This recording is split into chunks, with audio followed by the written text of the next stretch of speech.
arm wrestling, from the arm wrestling community, if you're seeing this on a share, and you are not subscribed to John's channel, Serious and Silliness, you need to do so ASAP, because we are talking about a platform that is not geared directly towards arm wrestling, but rather a bunch of other cool stuff, bodybuilding, powerlifting being the primary niche, and a lot of other guy related stuff.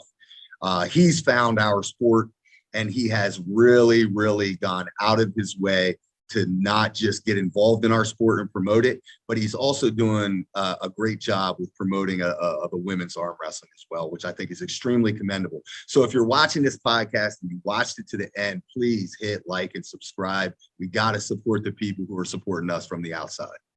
Thank you very much, man. I really appreciate that, man. It means a lot to me. Seriously, it means the world to me that podcasts like you and the time that you're spending to get involved in our niche sport, that you're taking the time to do that. Because, and the reality is people like these podcasts are not, this is work for them. They have to schedule it. They have to record it. They have to edit it. They have to make thumbnails. This is work. And anytime somebody's doing work for the arm wrestling community, we need to pay it for it. Yeah, you look fucking jacked. Have you been training heavy? From trying to get heavy against the Pull Ron. I'm tired of pulling these heavy guys. Next match in Turkey at 100 kilograms, so I get back to the beach body. Who you pulling in Turkey? David Samushia, who's 2019 world champion, 87 kilos. Wow. Okay. All right. You got your work cut out for you there? Yeah, that's going to be, well, I mean, it's a legitimizing match. Like, you know, people can look at Ron and say he's 60 years old, right, you know, and I get it, but this is a current young 20-something Georgian who is a monster from Europe. So yeah, those guys, man, when it comes to the power sports, they just take over. I mean, whether it's strongman or powerlifting, or did you ever see the guy? I don't know if it's legit or not. You see the guy from, I think he's from the Ukraine. No, he's from Iran. He's from Iran. I know it's different. I know it's the Middle East, but even the Middle Eastern guys are just monsters. And in the gym, there's footage of him benching raw over 800. I don't know how legit it is, but the man looks like a monster. He looks, believe it. You know. Anyway, so you last weekend or the weekend before you pulled Ron Bath, right? I did. Yeah. 2 weekends ago. 2 weekends ago, and you won. I did. Blessed to sneak that one out. Yeah, no. From what I understand, it was pretty one-sided, though. Am I accurate? The round one went to Ron. I had several approaches on how I was going to, you know, deal with the match, and one of them is I know his wrist flexion is super powerful. So the idea, keep his wrist flat, you know, stay with more of an outside move, top roll style, gain control on the strap, keep his wrist flat. If I can keep his wrist flat, add side pressure. That didn't go well, but I was able to stop the match still when I had no hand control at all. Mm-hmm. Stopped it at the bottom, and you know, commentators at that point said I was going to get swept. I think Steak Kings had me with the shutout stakes. If I won one match, anyone who bet on me won their total bet. So.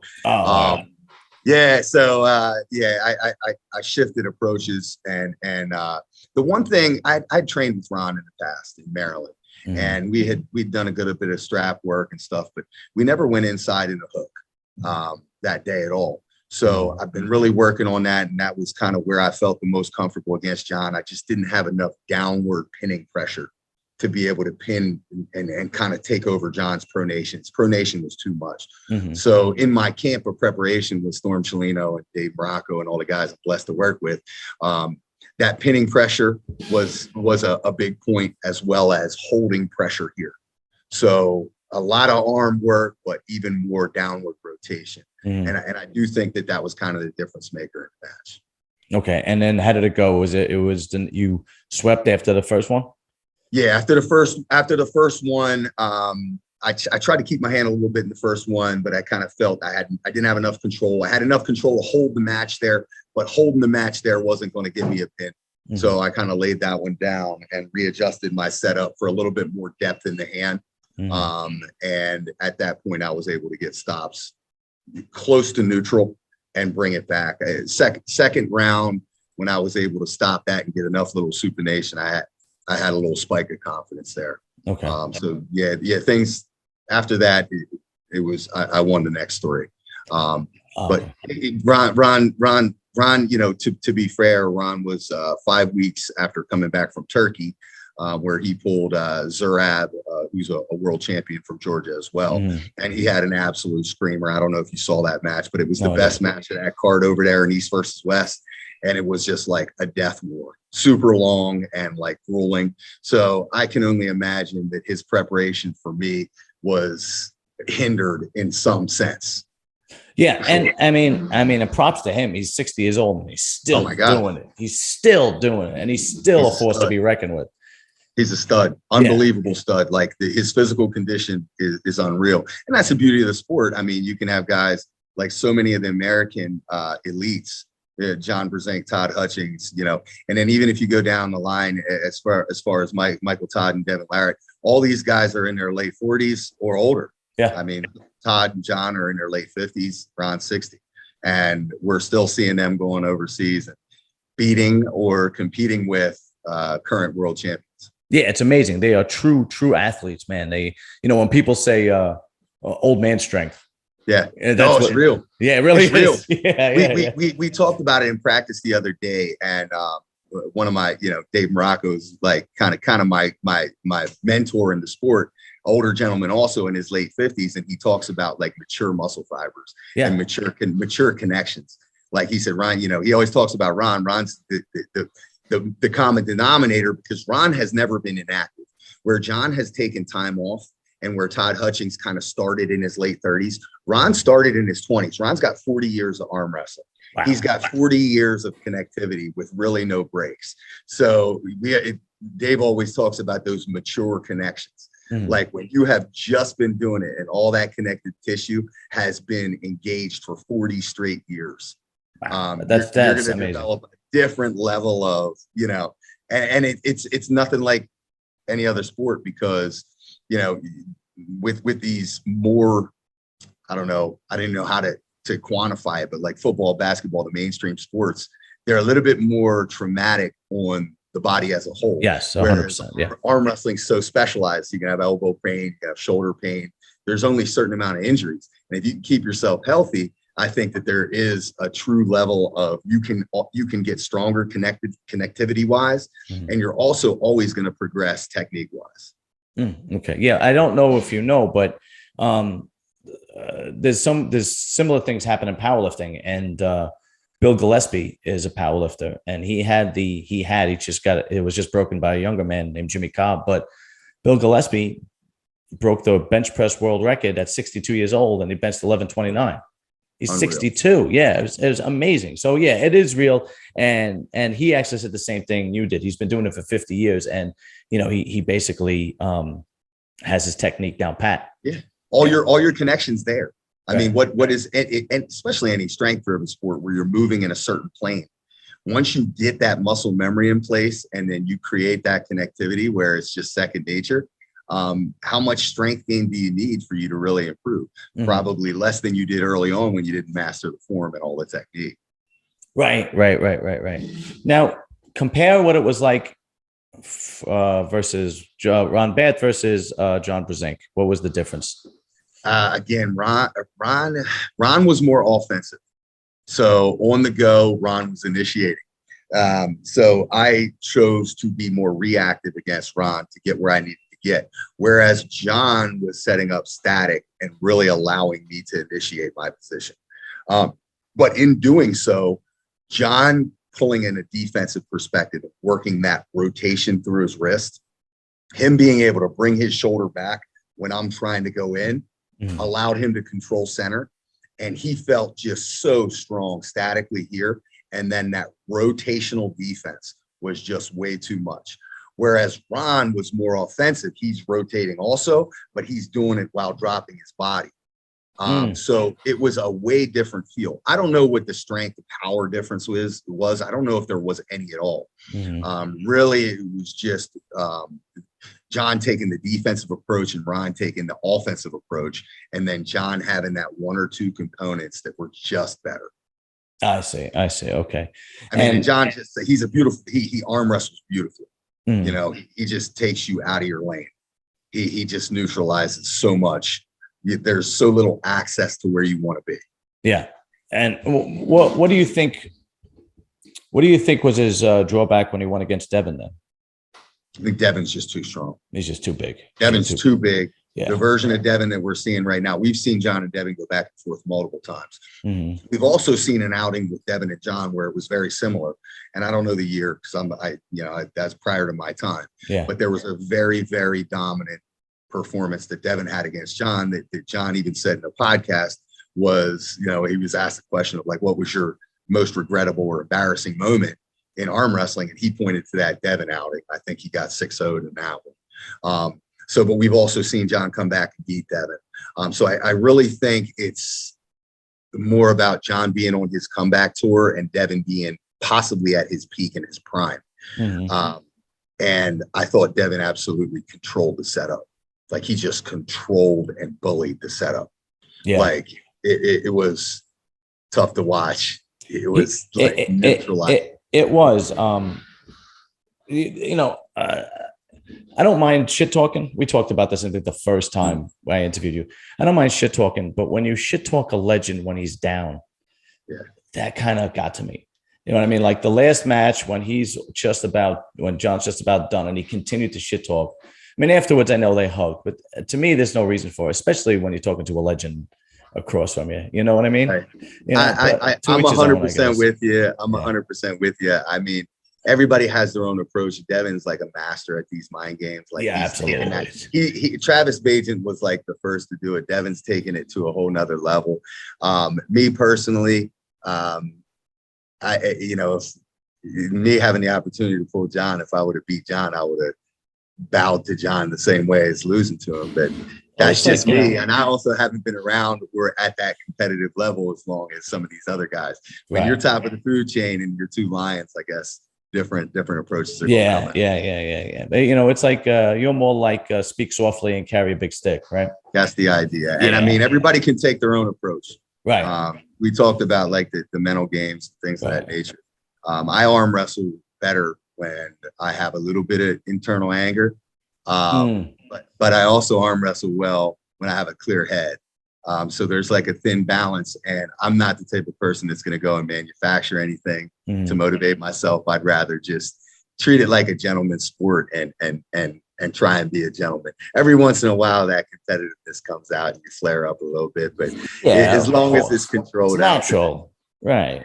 And having fun with it, and just shooting shit and fucking around. That's one thing. That's completely different. Well, there's another thing about Devin, where Devin's a showman too, and he understands the idea of promoting the sport. So he's willing to be the heel. He's willing to be, the hero in whatever role. And he's a relentless promoter, and that's why he is the face of arm wrestling, because he is the one doing all that work. So there has to be something to be said for that as well too.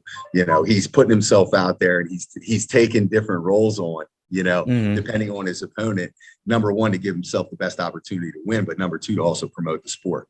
So, I mean, he is the guy. He has the most reach of any arm wrestler. I would venture to say that he has more reach than all the other arm wrestlers combined. That's amazing. Yeah. And from what I understand in his defense, everybody I ever spoke to that ever had a relationship with him outside of arm wrestling, praises him that he's a great guy and he's amazing. I interviewed Matt Mask. And when he beat him, I don't know if you watched the interview, he said that Matt was pissed. Yeah. Right? And he said, "Don't fucking touch me." And he said that Devin, when they got back home, he kept calling him, and he decided that he wasn't going to call him back for a little bit and let him suffer. Yeah. And then he called him back and said, "I'm fine. Don't worry about it." Because he was like, "Are you really mad at me?" And he's like, No. So that's Devin calls this, and I've disagreed with this in the past. Devin, says this is a combat sport, and that's how he views it. So, like, he takes the mental combat aspect. He sees the table fight as a fight, and that's a perspective he chooses to take. Which, if you're going to embody that, then it makes sense. Personally, I still am not convinced that it's truly a combat sport. I still see it as a gentleman's sport. I don't know. Well, I'm not getting punched in the face. I'm not getting a concussion. I don't see it as combat, but I do understand it from a martial arts aspect.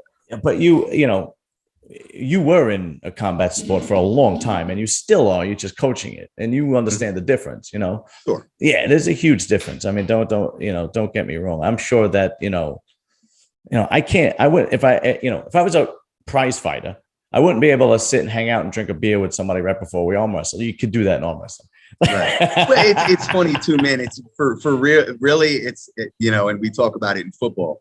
Like you see all these teams, they do 7-on-7 and everything, and then they're out. They get sharp and they beat everybody in 7-on-7. And Friday night rolls around, or Saturday, Sunday, whatever, they get smacked in the mouth because 7-on-7, there's no threat of violence.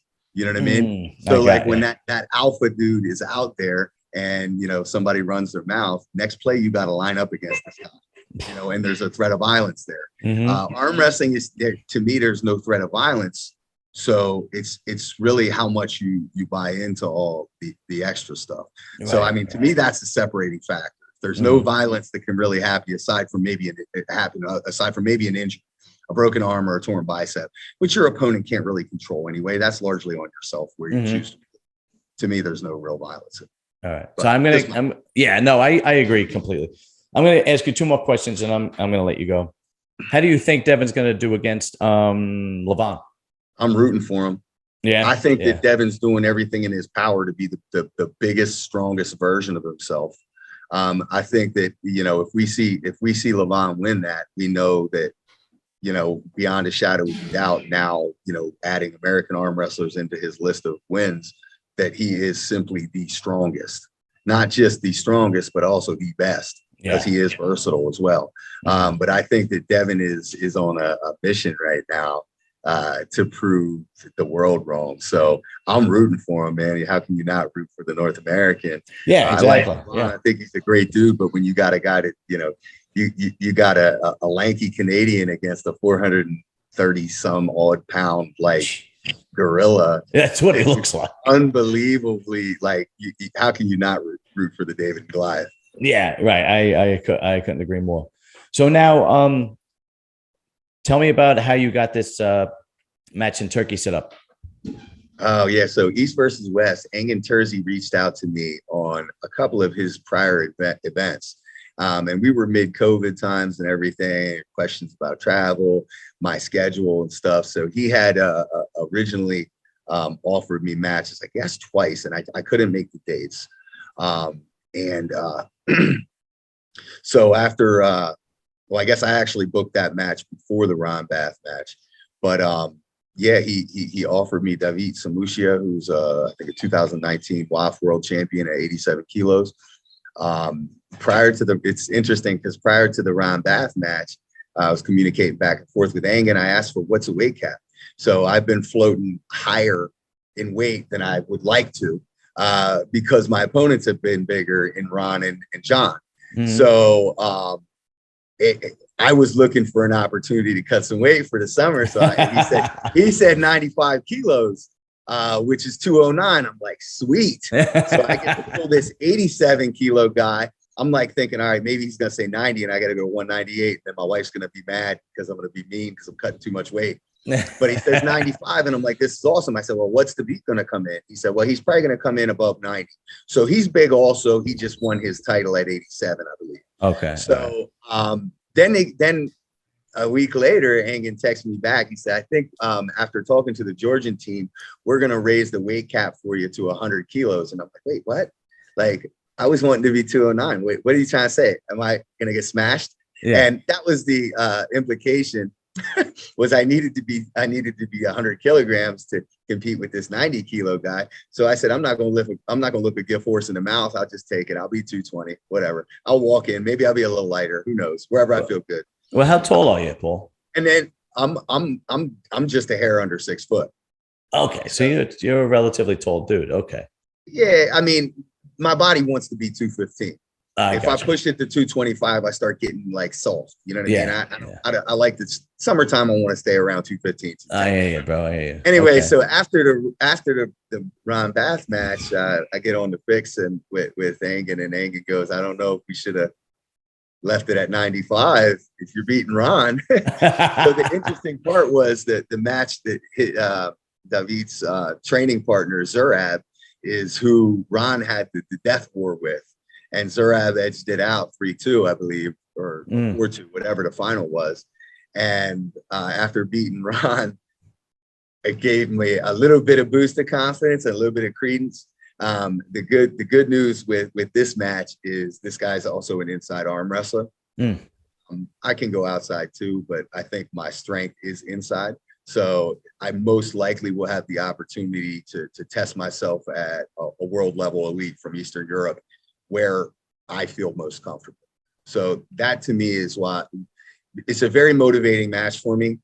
I've been blessed to have the John and Ron match, but again, we're talking about guys who are in their 50s and 60s. Right. So there's a level of question as far as legitimacy goes, and I have yet to pull overseas. I've pulled overseas competition at the Arnolds. I practiced with a lot of Georgians and Russians, but I have not gone overseas to do it. So I'm really looking forward to it. My wife's Lebanese, so she's actually excited about going. We'll go to Turkey and then go to Lebanon. Yeah, that's great, man. Yeah, a little family vacation. That's nice, man. That's really nice. Now, when is this? This is May 21st. And do we know how to watch it? Is it going to be live streamed? It'll be streamed on Core Sports, I believe. It's the same thing. The King of the Table and the last East versus West was on there. It's a cheap pay-per-view, and they're getting better with it too. And the card is loaded. I mean, I'd have to have it in front of me to name all the names, but I mean, John's going to be there.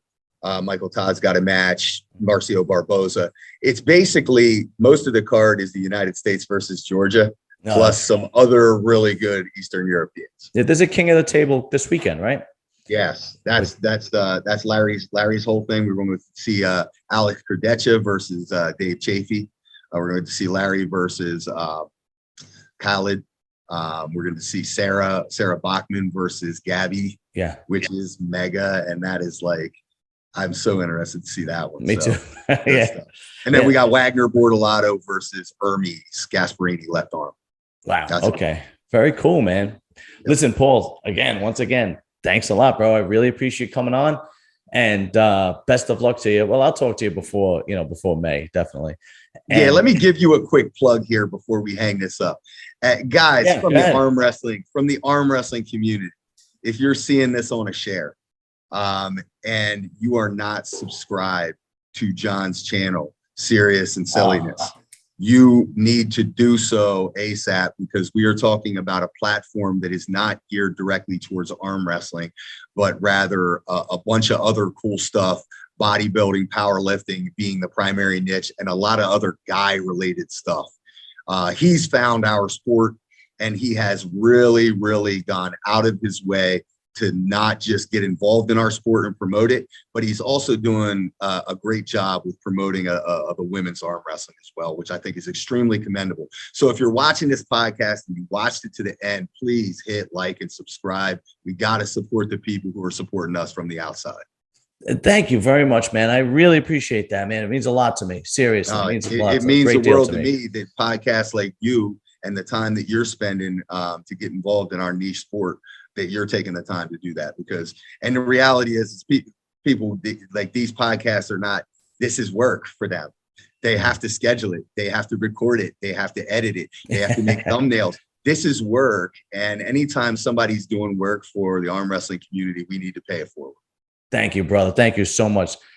We'll be in touch. Best of luck to you. And I'm definitely going to talk to my wife about buying one of those machines, and hopefully we'll make some money together. All right, buddy. All right, Paul. Thank you very much.